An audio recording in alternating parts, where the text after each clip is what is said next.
اور اس سے جب خدا تعالیٰ نے ایک نیکی کی توفیق دی تو پھر اگلا سلسلہ تو پھر بہت آسان تر ہوتا چلا گیا. چنانچہ مولوی صاحب ہمارے استاد بھی تھے، حضرت مولوی عبداللطیف صاحب بہال پوری. قرآن کریم کے ساتھ بہت عشق تھا اور بڑا گہرا فہم ان کو عطا ہوا تھا، کئی تفسیریں بھی لکھی ہیں. انہوں نے مجھے بتایا خود، کہتے ہیں ہمارے دیوبند میں علماء کہا کرتے تھے کہ مرزا صاحب کی کتابوں کے علم سے تم متاثر نہ ہونا اگر تم پڑھو گے تو، کیونکہ یہ ان کو مولوی نور الدین پڑھاتا ہے اور یہ ساری باتیں وہ بہت بڑا عالم ہے. تو دیوبند میں بھی حضرت خلیفۃ المسیح اول کے علم کے چرچے تھے، وہ بھی قرآن کے حافظ تھے. سارے علماء بزرگ چوٹی کے ساتھ بیٹھے ہوئے تھے، کسی کے ایک کے ذہن میں بھی یہ خیال نہ آنا اور پھر کھلم کھلا ان سب کو نعوذ باللہ دھوکہ دینا جو ایمان لائے ہوئے تھے آپ کی صداقت پر، اس دعوے پر کہ قرآن 100% درست ہے. صرف یہی نہیں بلکہ ایک اور بات میں یہاں ضمناً بتا دوں، میں ہر آیت پر تفصیلی بحث کروں گا.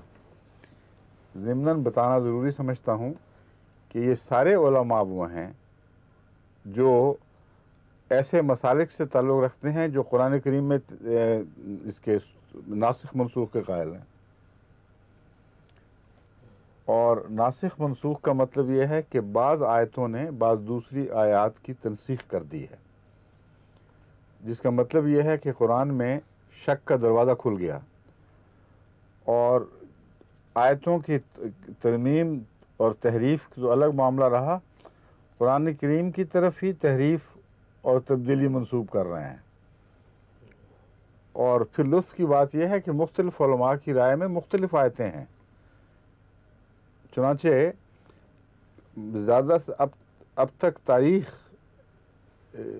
سے ثابت ہے، جو ان علوم سے تعلق رکھنے والی تاریخ ہے وہ مراد ہے میری، کہ 500 آیات تک مختلف مسلمان علماء نے مختلف وقتوں میں ناسخ منسوخ کے تابع لا کر ان پر شک کا سایہ ڈال دیا کہ یہ اس نے نسخ کر دیا، اس کو دوسری آیت منسوخ ہو گئی.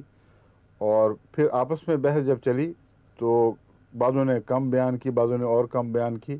یہ بحث چل پڑی کہ کون سی واقعتاً ناسخ ہے، کون سی واقعتاً منسوخ ہے، کون سی نہیں ہے، جس کے نتیجے میں 500 آیات پر شک کا سایہ ڈال دیا گیا، جبکہ قرآن کریم فرماتا ہے ذالک الکتاب لا ریب فیہ ھدی للمتقین. پہلی سورہ بقرہ کی آیت سے ہی سبق نہ لیا کہ قرآن کریم تو ایک ایسی کتاب ہے جس میں شک کا کوئی سوال ہی پیدا نہیں ہوتا. متقی ہو اگر تو تمہیں کہیں شک دکھائی نہیں دے گا. تو ناسخ منسوخ نہیں، مصیبت ڈال دی. حضرت شاہ ولی اللہ محدث دہلوی جو تمام بزرگ علماء میں ایک خاص مرتبہ رکھتے ہیں اور جماعت احمدیہ کے نزدیک بھی بے حد معزز بزرگ ہیں،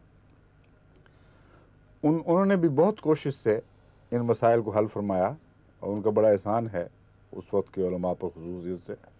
لیکن 5 آیات ان کی سمجھ میں بھی نہ آئیں اور کہا کہ یہ 5 آیات تو صاف نظر آتا ہے کہ تضاد ہے، اس لیے یہ ناسخ و منسوخ.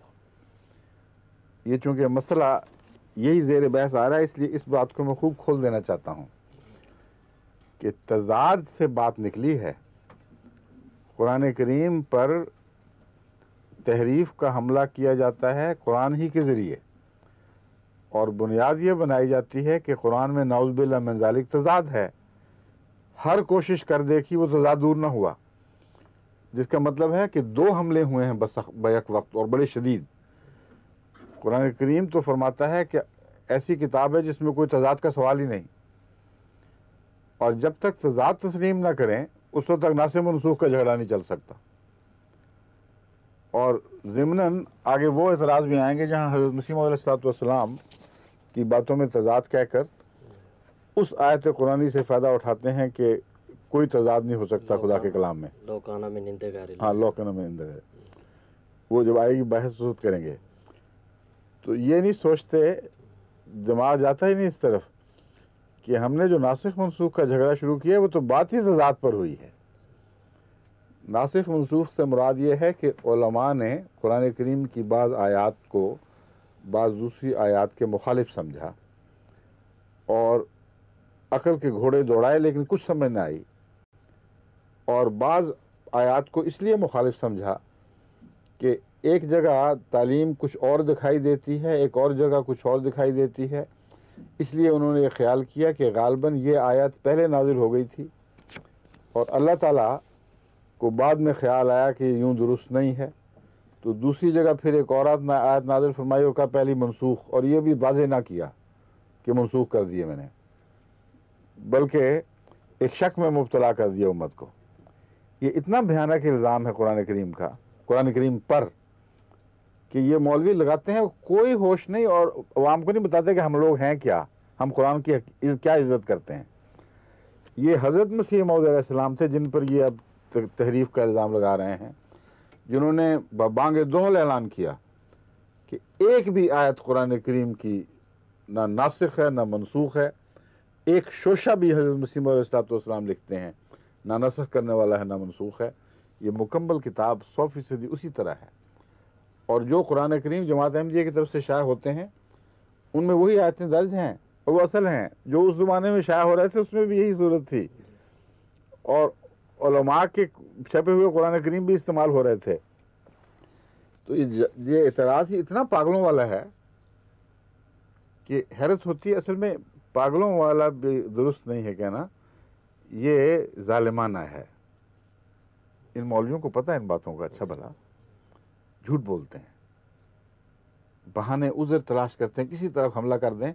عامت الناس کو تو پتہ کوئی نہیں، انہوں نے تو نہ کتابیں اٹھا کے دیکھی، نہ ان کے ترجمے پڑھے، نہ ان کے بعد کے ایڈیشن دیکھے۔ حالانکہ اگر یہ دوسرے ایڈیشنز کا یہ مطالعہ کر لیتے یا انہی آیات کو انہی کتب میں دوسری جگہ دیکھ لیتے تو پتہ چلتا کہ کوئی تحریف نہیں ہے، یہ کاتب کی غلطی ہے یا یادداشت کی غلطی بھی ہو سکتی ہے۔ اب مجھے یاد ہے میں نے بارہا قرآن کریم کے حوالے اپنے استدلال میں دیے ہیں، ذہن میں مضمون رہتا ہے، وہ مضمون لازماً وہی نکلتا ہے، لیکن پڑھنے میں بعض دفعہ زیر زبر کی یا کوئی ایک لفظ کی غلطی ہو جاتی ہے۔ آج کل کا زمانہ اور ہے، مجھے بے شمار ایسی سہولتیں حاصل ہیں، ہم فوراً ان کی درستی کرتے ہیں۔ بعض دفعہ بولنے میں سوال جواب کی مجلس میں ہوتی ہے تو ہم اس کو ٹھیک کرا لیتے ہیں۔ حضرت اقدس مسیح موعود علیہ السلام کی آغاز میں تو بالکل تنہا جنگ تھی، اور اتنا کام کا بوجھ تھا، اتنا زیادہ آپ مصروف تھے، اور اتنے مختلف محاذ کھول رکھے تھے اسلام کے حق میں کہ اس سلسلے میں اگر کوئی آیت مضمون درست یاد رہا ہو اور پڑھنے میں لفظی غلطی ہو گئی ہو تو یہ بھی ہرگز مواخذے کے لائق بات نہیں۔ اگر یہ غلطی ہونا گناہ ہوتا تو قرآن کریم میں پیچھے سے لقمہ دینے کا، آیت نماز میں پیچھے سے لقمہ دینے کا کیا مضمون جاری ہوا ہے؟ مولویوں کو یہ بھی بھول گیا ہے کہ وہ مسئلے ہم فقہ میں پڑھتے ہیں۔ قرآن کریم کی تلاوت کے وقت اگر امام غلطی کرتا ہے تو مقتدیوں کو یہ حکم نہیں کہ مار مار کے اس کا حلیہ بگاڑ دو، اس نے تحریف کر دی ہے۔ یہ حکم ہے کہ سبحان اللہ پڑھ کے یاد دلاؤ یا درستی کرو، لقمہ دو، اور یہ لقمے دیتے پھرتے ہیں ایک دوسرے کو۔ بعض لوگ تراویح کے وقت باہر کتابیں لے کے بیٹھے ہوتے ہیں قرآن کریم، کہ ان کو یہ بھی اعتبار نہیں کہ ہمیں پوری طرح یاد ہوگا، اس لیے پھر وہاں سے باہر سے لقمے دیتے ہیں۔ یہ ساری تحریف چل رہی ہے۔ رسول اکرم صلی اللہ علیہ وسلم نے جو ذکر فرمایا، کتنے فطرت شناس رسول تھے، جانتے تھے صاحب سے ایسی باتیں ہو جاتی ہیں، اور پھر جس نے 100 سے زائد کتابیں لکھی ہوں اس میں 7 آیتیں نکال کے ناچ رہے ہیں، اور وہ آیتیں بھی دوسری کتاب انہی کتابوں میں دوسری جگہ درست درج ہو چکی ہیں، اور اگر کہیں نہیں ہوئی تو جماعت نے اپنے ایڈیشن میں ان کو درست کیا، اور مسیح علیہ السلام کی تحریر نہیں بدلی، جس سے قطعی طور پر ثابت ہوتا ہے کہ استدلال پہ اس کا کوئی اثر نہیں تھا۔ یہ ہے پس منظر اس مضمون کا، جس کی روشنی میں اب میں آپ کے سامنے ایک اعتراض، ان کی زبان، ان کے لہجے مولویوں کے آپ کے سامنے رکھتا ہوں اور پھر اس پر گفتگو کروں گا۔ اعتراض نمبر 1، دیکھیے قرآن پاک کی وہ آیات جو آن حضرت صلی اللہ علیہ وسلم سے متعلق ہیں، ان آیات بینات پر مرزا قادیانی کس طرح غاصبانہ قبضہ کرتا ہے، چند نمونے پیش کیے جاتے ہیں۔ یہ جو پہلا مضمون ہے عنوان، یہ تحریف کا نہیں ہے، یہ اس بات پر مسلمانوں کو اشتعال دلایا جا رہا ہے کہ حضرت اقدس مسیح موعود علیہ الصلوۃ والسلام کو اللہ تعالیٰ نے الہاماً جو یہ فرمایا، یہ مرزا صاحب کا اپنا بنایا ہوا الہام ہے، اور یہ وہ آیت قرآنیہ ہے جو حضرت مسیح موعود حضرت رسول اکرم صلی اللہ علیہ وسلم کو مخاطب کرتے ہوئے قرآن میں نازل ہوئی۔ اول تو پہلی بات یہ سوچنے والی ہے کہ ان کے نزدیک تو ساری وہی ہے جو اپنی طرف سے بنائی ہوئی ہے، تو پھر قرآن کے افتراء کی کیا بحث چلی؟ پھر تو نعوذ باللہ یہ مفتری ہے جس نے خدا پر افتراء باندھے، پھر ان 7 یا 4 یا 20 آیتوں کو نکال کر یہ کیا بحث جائے بیٹھے ہو بیوقوف ہو؟ تمہارا تو الزام یہ ہے کہ خود بناتا تھا، خود گھڑتا تھا، اور ہر لفظ خود بنایا ہوا ہے۔ تو جس نے خدا پر ویسے براہ راست افتراء باندھ رکھا ہے، اس نے رسول اللہ صلی اللہ علیہ وسلم والی چند آیات اپنے اوپر لگا لی، تو تمہیں اس سے کیا پھر خاص فائدہ پہنچے گا؟ اس لیے خلط مبس ہے۔ اگر یہ خلط مبس نہ ہو تو پھر یہ تسلیم کرنا پڑے گا کہ ان کے نزدیک باقی الہامات تو درست ہیں جو اللہ تعالیٰ نے فرمائے ہوں گے ضرور، کیونکہ وہ اس میں رسول اللہ صلی اللہ علیہ وسلم والی آیات نہیں ہیں۔ یہ آیات جو آن حضرت صلی اللہ علیہ وسلم کے لیے خاص ہیں، یہ مرزا صاحب کی اپنی بنائی ہوئی لگتی ہیں۔ اس لیے یہ بھی تو غور کرنا چاہیے، احمدیوں کو سمجھ لینا چاہیے کہ یہ سارا قصہ اپنا مولویوں کے اندرونی تضاد کو ظاہر کر رہا ہے، ان کی سوچوں کو، ان کی فکروں کو، کہ جو شخص مفتری کہتا ہے کلیتاً، اس کا پھر آگے حق ہی کوئی نہیں کہ یہ فلاں جگہ سے کیوں چنی، فلاں جگہ سے کیوں چنی۔ جو مفتری ہے خدا پہ جھوٹ بول رہا ہے، پھر آگے کیا باقی رہ گیا؟ تو قرآن پر بولے، حدیث پر بولے، ساری باتیں ضمنی اور ثانوی رہ جاتی ہیں۔ اصل تو کلام الہی بنانے والا مفتری ہے، جس کے متعلق قرآن کریم فرماتا ہے کہ من اظلم ممن افترا علی اللہ کذبا، وہ کون اس سے زیادہ ظالم ہو سکتا ہے جو اللہ پر افترا کرتا ہے؟ افترا کا ہی تم الزام لگا بیٹھے ہو، تو باقی بحثیں چھوڑو، پھر یہی بحث چلے گی کہ خدا تعالیٰ کلام فرماتا تھا کہ نہیں فرماتا تھا۔ مگر اب میں بتاتا ہوں وہ آیات جو ان کو بہت تکلیف پہنچا رہی ہیں۔ کہتے ہیں مرزا قادیانی لکھتا ہے، میرے پر وحی ہوئی، قل یا ایھا الناس انی رسول اللہ الیکم جمیعا، کہ اے لوگو میں تمہاری طرف سب کی طرف جمیعاً رسول بنا کے بھیجا گیا ہوں۔ اب سوال یہ ہے کہ یہ آیت لازماً حضرت اقدس محمد مصطفیٰ صلی اللہ علیہ وسلم کے متعلق ہے، لیکن جب مسیح دنیا میں نازل ہوگا اور ان کے نزدیک سچا ہوگا، تو وہ آیت اپنے متعلق پڑھے گا کہ رسول الی بنی اسرائیل، میں صرف بنی اسرائیل کا رسول ہوں؟ کیا کہے گا وہ دنیا کو؟ اگر حضرت محمد رسول اللہ کا پیغام عالمگیر ہے اور تمام دنیا کے ہر انسان کے لیے آنے والے مسیح نے خدا کی طرف سے نمائندہ بن کے اترنا تھا، تو وہ کون سی آیت کا اپنے لیے انتخاب کرے گا؟ رسول الی بنی اسرائیل والا؟ اس کو تو پھر صرف بنی اسرائیلی نبی بنا دیا جائے گا اور سارے مسلمان رد کر دیں گے کہ ہمارے پاس کیا کرنے آئے ہو۔ یا اس آیت کا انتخاب ہوگا اس کے لیے جو محمد رسول اللہ کے ذل میں، آپ کی غلامی میں لازماً اس ریفارمر یا مصلح کو خدا تعالیٰ کی طرف سے الہاماً عطا ہونی چاہیے، جس کے سپرد یہ کام تھا کہ جو کام تمہارے آقا مولا محمد مصطفیٰ کا ہے وہی تمہارا ہے، جو دائرہ اس کا تھا اسی دائرے میں تم نے کام کرنا ہے، ورنہ لیظہرہ علی الدین کلہ کی بات پوری کس طرح ہوتی؟ ایک طرف اللہ فرماتا کہ تجھے ہم نے سارے جہانوں کے لیے قرآن کو غالب کرنے کے لیے بھیجا ہے، محمد صلی اللہ علیہ وسلم کا دین پھیلانے کے لیے بھیجا ہے، دوسری طرف کہتا کہ تجھے سب جہانوں کی طرف ہم نے پیغام دینے کے لیے بھیجا ہی نہیں، تو صرف چند مولویوں کے لیے کو پیغام دے دے اور بس کافی ہو گئی۔ یہ کیسا تضاد اللہ کے ہاں ہو جاتا، یہ عقل ہی نہیں کرتے۔ مگر اب آگے چلتے ہیں، پھر میں اس کی تفصیلی بحث بعد میں لے کے آؤں گا۔ کہتے ہیں الہام ہوا تو سراج منیرہ ہے، چمکتا ہوا چراغ ہے۔ تذکرہ سراج منیرہ رسول اکرم صلی اللہ علیہ وسلم کے متعلق ہے، اور جس کا یہ دعویٰ ہو کہ میں تمام تر نور حضرت محمد رسول اللہ سے لے کر دنیا میں منتشر کر رہا ہوں، اس کو خدا نے یہی فرمانا تھا کہ تیرا نہیں ہے، اصل منبع وہ ہے جو محمد رسول اللہ ہیں، جن کو میں نے سراج منیر بنایا تھا، انہی کے ذیل میں، انہی کے ذل کے طور پر تجھے یہ فریضہ سونپا گیا ہے۔ الہام ہوا یا ایھا المدثر، یہ بھی رسول اللہ صلی اللہ علیہ وسلم کے متعلق خصوصیت سے الہام ہے. کہتے ہیں یہ بھی ہمیں بہت تکلیف دیتا ہے کہ یہ کیوں ہو گیا. اگر تو خدا نے کیا تو پھر خدا سے لڑتے رہو، کیوں ہو گیا. اور اپنی طرف سے بنایا تو میں پہلے ہی جواب دے چکا ہوں کہ ساری وہی اپنی طرف سے بنا لی ہے تو پھر اس سے کیا فرق پڑتا ہے. الہام ہوا وما ارسلناک الا رحمۃ للعالمین، اس کا جواب پہلے میں اس کو سمجھا چکا ہوں. انی رسول اللہ علیکم جمیعا والی بات ہی اس آیت میں ہے. مترجمہ یہ ہے کہ ہم نے تجھے تمام جہانوں کے لیے رحمت کے سوا اور کچھ نہیں بنا کے بھیجا، یعنی ہم نے تجھے سارے جہانوں کے لیے رحمت بنا کے بھیجا ہے.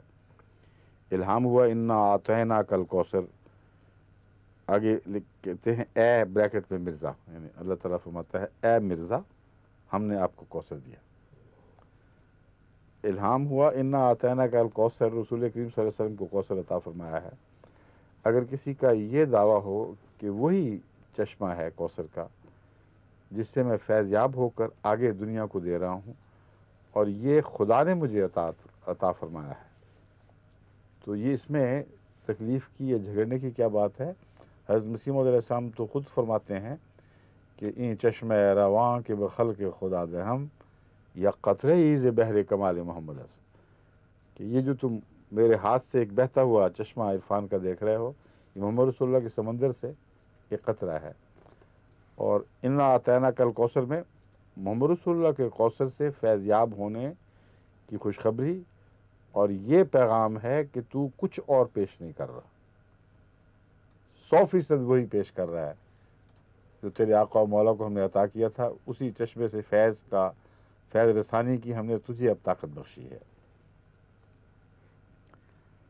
کہتے ہیں تمام مسلمان جانتے ہیں کہ منجبہ تمام آیات میں رسول رحمت صلی اللہ علیہ وسلم سے خطاب ہے، لیکن آگے لکھتے ہیں مسلمہ پنجاب، رسول اللہ صلی اللہ علیہ وسلم کے متعلق یہ لفظ بولتے ہیں. مسلمہ کذاب مشہور تھا نا، جو جس نے ایک نبوت کا دعویٰ کیا تھا رسول اللہ صلی اللہ علیہ وسلم کے بعد، وہ ان کو شوق ہے حضرت علیہ السلام کے لیے یہ لفظ استعمال کرنے کا. مرزا قادیانی ان تمام آیات کو اپنے سے منسوب کرتا ہے اور پھر بریکٹ میں لکھا ہوا ہے نعوذ باللہ من ذالک لعنت بر تو و برکار تو، تجھ پر لعنت ہو اور تیرے کاموں پر لعنت ہو، کہ تو نے کیا کر دیا.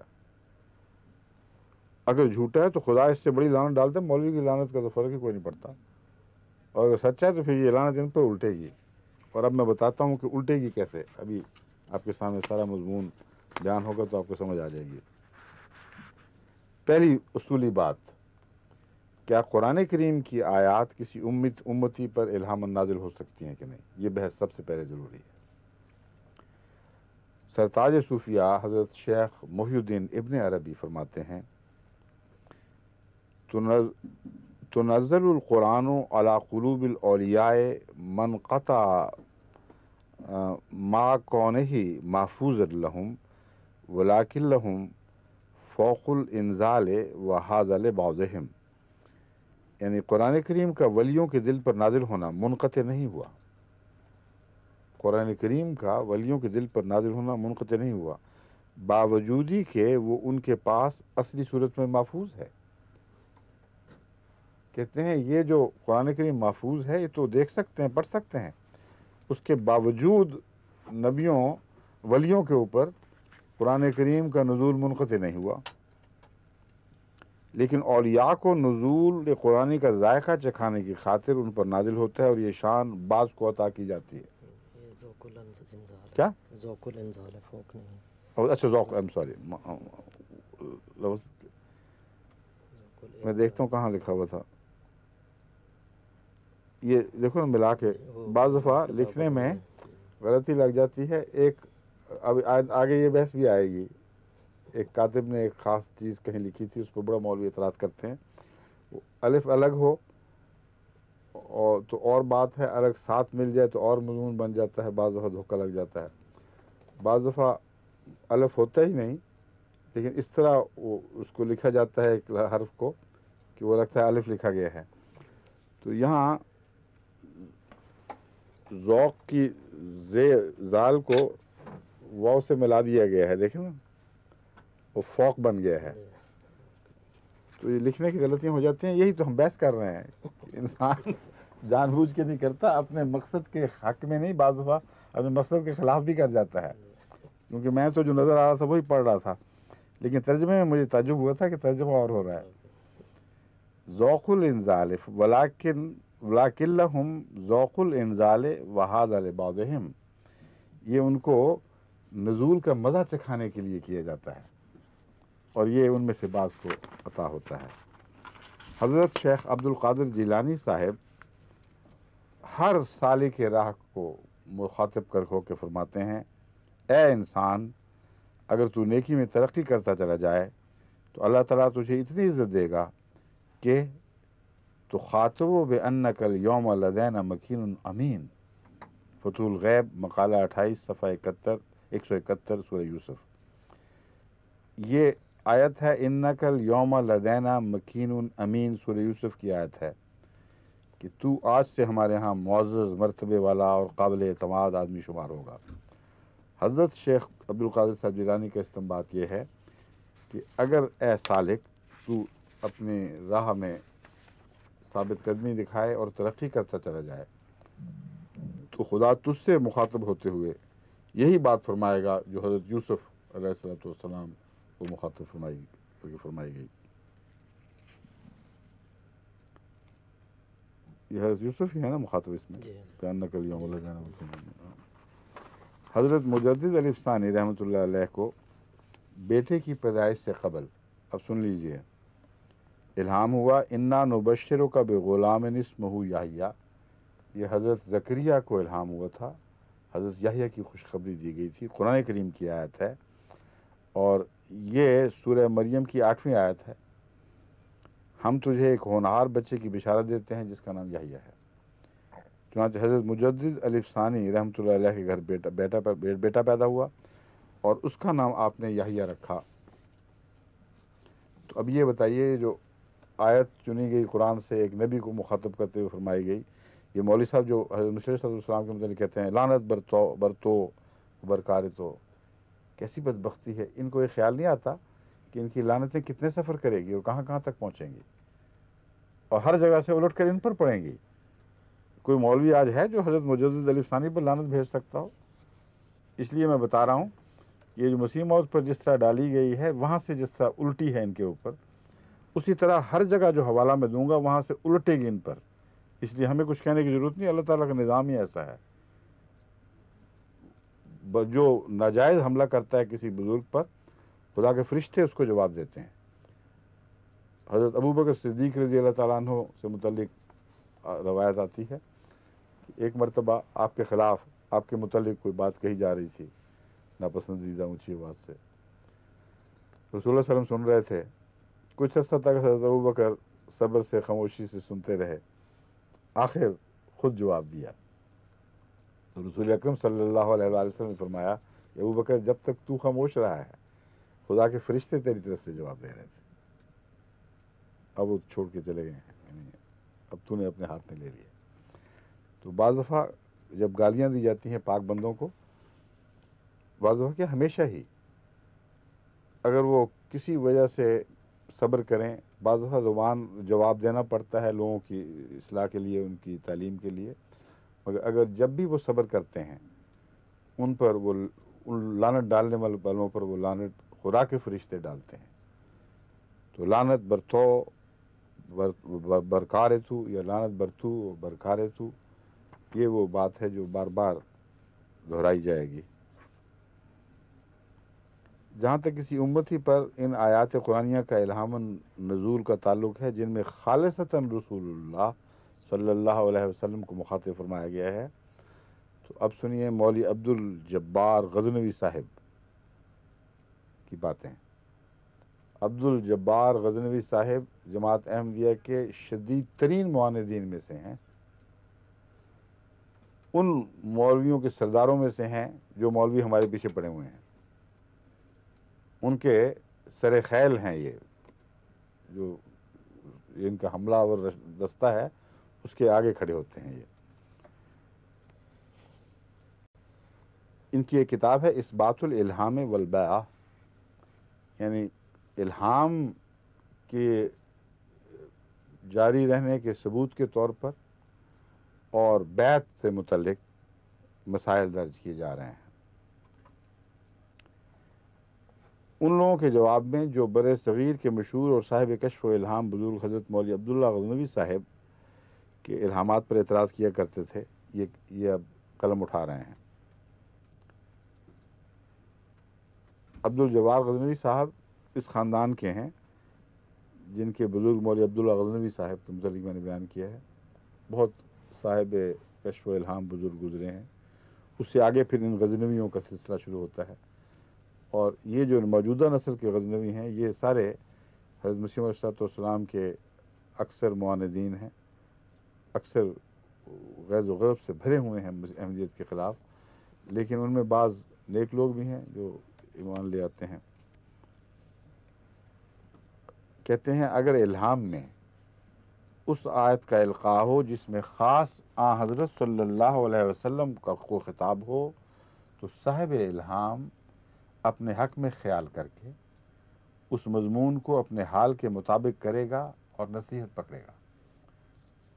یعنی وہ الہام ہو جو حضور اکرم صلی اللہ علیہ وآلہ وسلم کے لیے مخصوص ہے، وہ اگر کسی اور کو الہام ہو تو وہ اپنے ذات پر اس کو صادر کرے گا اور اس کے مطابق اس سے نصیحت پکڑے گا۔ اگر کوئی شخص ایک آیت کو جو پروردگار نے جناب رسول اللہ صلی اللہ علیہ وسلم کے حق میں نازل فرمائی ہے اسے اپنے پر وارد کرے اور اس کے امر و نہی اور تائید و ترغیب کو بطور اعتبار اپنے لیے سمجھے تو بے شک وہ شخص صاحب بصیرت اور مستحق تحسین ہوگا۔ کہتے ہیں ایسی آیت نازل فرمائی ہے اسے اپنے پر وارد کر کے، یعنی وہ خود ہی اپنے اوپر لگائے، تو یہ بھی بہت ہی عمدہ بات ہے، نہایت ہی پیارا فعل ہے، اور صاحب بصیرت آدمی ایسی باتیں کرتا ہے۔ اگر کسی پر ان آیات کا القاء ہو، پہلی بات اور ہے الہام کی نہیں، یہ کہتے ہیں پہلے اپنے اوپر جو رسول اللہ صلی اللہ علیہ وسلم کے متعلق آیات ہیں ہر مومن کو حق ہے کہ وہ اپنے اوپر ہی صادق کر لے ان کو، اور یہ اہل بصیرت کا کام ہے اور بہت ہی خوبصورت کام ہے۔ پھر فرماتے ہیں اگر کسی پر ان آیات کا القاء ہو جن میں خاص آن حضرت کو خطاب ہو، مثلاً الم نشرح لک صدرک، کیا نہیں کھولا ہم نے واسطے تیرے سینہ تیرا، ولسوف یؤتیک ربک فترضی فسیکفیکہم اللہ فاصبر کما صبر اولو العزم من الرسل واصبر نفسک مع الذین یدعون ربہم بالغدوۃ والعشی یریدون وجہہ فصل لربک وانحر ولا تطع من اغفلنا قلبہ عن ذکرنا واتبع ہواہ ووجدک ضالا فہدی۔ تو بطریق اعتبار یہ مطلب نکالا جائے گا کہ انشراح صدر اور رضا اور انعام ہدایت جس لائق یہ ہے علی حسب منزلہ اس شخص کو نصیب ہوگا، اور اس امر و نہی وغیرہ میں اس کو آن حضرت کے حال میں شریک سمجھا جائے گا۔ امر و نہی کے حال میں اس کو آن حضرت صلی اللہ علیہ وآلہ وسلم کے حال میں شریک سمجھا جائے گا۔ یہ عام بزرگان امت یا ولیوں کی باتیں ہو رہی ہیں۔ جو مسیح موعود ہے اس کا مطلب تو بہت ہی بلند تر ہے ان لوگوں سے، اس کو اگر خدا تعالیٰ الہام فرمائے تو ان کو تکلیف پہنچتی ہے، لیکن عام ہر کس و ناقص میں سے کسی کو ہو جائے تو کہتے ہیں کوئی ایسی بات نہیں، یہ تو صاحب بصیرت کی علامت ہے۔ اچھا اب سنیے وہ آیات جو خصوصیت سے حضرت اقدس محمد مصطفیٰ صلی اللہ علیہ وآلہ وسلم کے متعلق تھیں، اور ان کے بزرگ مولویوں نے کھلم کھلا بیان کیا کہ ہمیں الہام ہوا ہے۔ حضرت مولوی عبداللہ غزنوی صاحب ان کے ہی باپ دادا کے حوالے دیتے ہیں۔ سوان عمری میں درج الہامات سے چند مثالیں سن لیجئے۔ ان کی سوال عمری جو لکھی گئی ہے، سوان مولوی عبداللہ غزنوی مولفہ مولوی عبدالجبار غزنوی و مولوی غلام رسول۔ الہام جو ہوا ہے نُیسرک للیسریٰ، بار بار الہام ہوئی آیت، یہ سورہ اعلیٰ کی آیت ہے۔ وَإِنِ اتَّبَعْتَ أَهْوَاءَهُمْ بَعْدَ الَّذِي جَاءَكَ مِنَ الْعِلْمِ مَا لَكَ مِنَ اللَّهِ مِنْ وَلِيٍّ وَلَا وَاقٍ، سورہ رات کی 38ویں آیت ہے۔ یہ منوان اسی طرح جو حضرت صلی اللہ علیہ وسلم کے متعلق ہے، کہتے ہیں مولوی عبداللہ غزنوی کو خدا تعالیٰ نے الہام عطا فرمائی۔ پھر وصبر، ایک اور الہام آپ کو ہوا ہے، کہتے ہیں وصبر نفسک مع الذین یدعون ربہم بالغدوۃ والعشی یریدون وجہہ فإذا قرأنا فاتبع قرآنہ ثم علینا بیانہ۔ صفحہ 35، یہ سورہ القیامہ کی 19ویں آیت ہے۔ دو ہیں، دونوں جوڑ کے ایک بنائی ہوئی ہیں، دو ہیں نا اس میں۔ یہ کاف کی اور ایک اور بات بھی یہ ہے لطف کی، آگے جا کے جو بحث آئے گی اس میں پھر اس کو دوبارہ اٹھانا پڑے گا، کہ یہاں الہام جو ہوا ہے یہ ایک آیت پر مشتمل نہیں بلکہ 2 آیات کے ٹکڑوں کو جوڑ کر ہوا ہے۔ اور ایک حضرت مسیح موعود علیہ الصلوۃ والسلام پر جو تحریف کا الزام لگایا جاتا ہے اس میں ایک یہ بھی ہے کہ دیکھو اندھیر ایک ہی مضمون میں تحریر کرتے وقت 2-3 آیتیں جوڑ کر لکھ دی ہیں، یعنی اپنا استنباط کیا ہے، لفظاً آیات وہی ہیں جو قرآن میں ہیں، صرف ان کو یہ تکلیف ہے کہ جوڑ کر لکھ دی ہیں یا الہام ایسا بیان کیا ہے جس میں 2 مختلف آیات کے ٹکڑے اکٹھے ہو گئے ہیں۔ اب یہ اس کتاب سے دیکھ لیجئے، وہاں دوبارہ جانے کی ضرورت نہیں۔ پھر یہاں 2 آیات ہیں، ایک طٰہٰ 132 کی اور ایک القیامہ 19 کی۔ ان دونوں آیتوں کو جوڑ کر اللہ تعالیٰ نے ان پر یہ الہام کیا، اور یہ رسول اللہ صلی اللہ علیہ وسلم کے متعلق تھا۔ وَلَئِنِ اتَّبَعْتَ أَهْوَاءَهُمْ بَعْدَ الَّذِي جَاءَكَ مِنَ الْعِلْمِ مَا لَكَ مِنَ اللَّهِ مِنْ وَلِيٍّ وَلَا وَاقٍ۔ الرعد 38 اور الکہف 29، یہ وہ تھی اصل میں، یہاں بھی 2 ہیں، جی پہلی آیت میں بھی 2 ہیں۔ میں دوبارہ واپس چلا گیا ہوں، جو پہلی آیت پڑھی تھی اس میں بھی 2 آیات کی تھیں، رعد 38 سے اور کہف 29 سے 2 ٹکڑے لے کر اللہ تعالیٰ نے ان پر الہام فرمایا۔ دوسری آیت جو پڑھی ہے وَاصْبِرْ نَفْسَكَ مَعَ الَّذِينَ يَدْعُونَ رَبَّهُمْ بِالْغَدَاةِ وَالْعَشِيِّ، اس میں سورہ القیامہ 19 اور طٰہٰ 132 کے 2 ٹکڑے لے کر خدا تعالیٰ نے ان پر الہام فرمایا۔ پھر لا تمدن عینیک الی ما متعنا بہ ازواجا منہم زہرۃ الحیاۃ الدنیا ولا تطع من اغفلنا قلبہ عن ذکرنا واتبع ہواہ وکان امرہ فرطا۔ اس میں بھی 2 الگ الگ آیات ہیں میرے خیال میں۔ جی جی یہ طٰہٰ کی ہے، وہ کاف کی ہے۔ تو پھر وہ پہلی طٰہٰ کی نہیں تھی، پہلی وہ مسلسل ایک ہی تھی۔ جی یہ کاف کی ہے اتنی وجہ تک، اور اگلی کیا باقی ہے؟ گڑبڑ کی ہوئی ساری لکھنے کے طریقے میں، لکھنے کی طرح ایسی ہے بیچ میں ڈال کے۔ اصل میں جب یہ میرے پاس لے کے آئے تھے آج صبح کہ یہ گفتگو ہوگی، تو میں نے جب نظر ڈالی تو میں نے کہا کہ ان جو الہامات والی آیات ہیں ہمیں اصل حوالہ دیکھنا چاہیے کہ وہ کس جگہ سے ہیں، تاکہ کوئی غلطی سے ایسی بات نہ بیان ہو جائے جو وہاں نہ کہی گئی ہو۔ تو اصل الہام کو اس کے آیات کے سامنے رکھ کر پھر اس پر غور کرو۔ تو وہ چونکہ انہوں نے اب وقت نہیں تھا، جلدی میں کیا ہے، اس لیے بعض غلطیاں رہ گئی ہیں جو اللہ تعالیٰ نے وقت پر ہمیں سمجھا دیں۔ اب میں آپ کو دوبارہ آپ کے سامنے یہ باتیں رکھتا ہوں، غور سے سن لیجئے۔ وَلَئِنِ اتَّبَعْتَ أَهْوَاءَهُمْ بَعْدَ الَّذِي، والی آیت جو ہے یہ سورہ رعد کی 38ویں آیت ہے، اس میں 2 آیتیں نہیں ملائی گئیں۔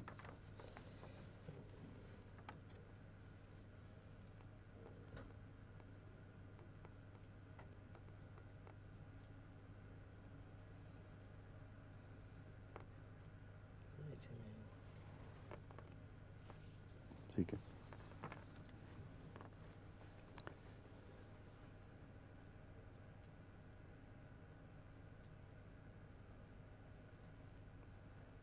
پہلی اچھا ایک میں نے بات بیان کر دی، درستی ہو گئی نا۔